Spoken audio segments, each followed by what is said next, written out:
भारतीय लोकतंत्र में जनता अपनी समस्याओं के समाधान के लिए अपने प्रतिनिधियों को चुनती है, लेकिन ऐसा लगता है कि चुने जाने के बाद इनको मिली सुविधाओं पर इनका आजीवन अधिकार हो जाता है, जिसको छोड़ना इन्हें प्राण छोड़ने से भी ज्यादा मुश्किल लगता है।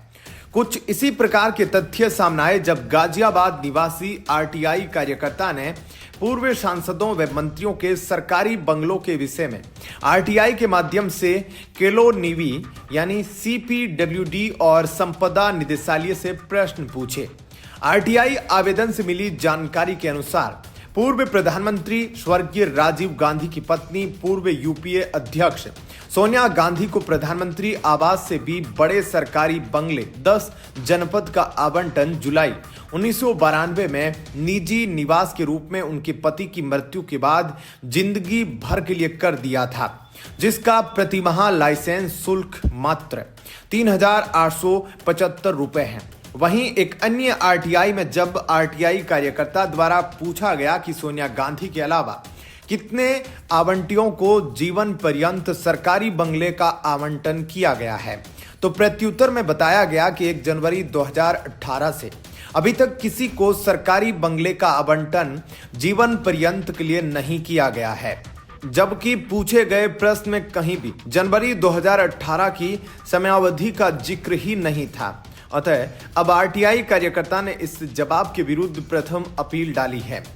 एक अन्य आरटीआई के जवाब में मिली जानकारी के अनुसार प्रियंका गांधी को सरकारी बंगले 35 लोधी एस्टेट का आवंटन बिना कोई चुनाव जीते या संवैधानिक पद पर नियुक्त हुए ही फरवरी 1997 यानी पिछले 21 सालों से एसपीजी से संरक्षित होने के कारण किया गया है।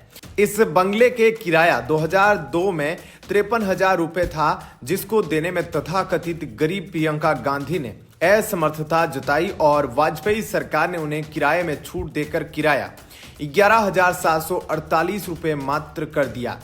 उनके साथ साथ यह रियायत बाकी 3 आवंटियों को भी दे दी गई थी।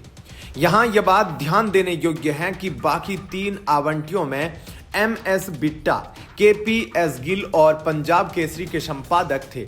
इन तीनों का समाज के लिए योगदान समझ में आता है, लेकिन प्रियंका गांधी को अब यह सुविधा सिर्फ उनके पारिवारिक पृष्ठभूमि के कारण दे दिया जाना कहीं ना कहीं लोकतंत्र का मजाक ही है।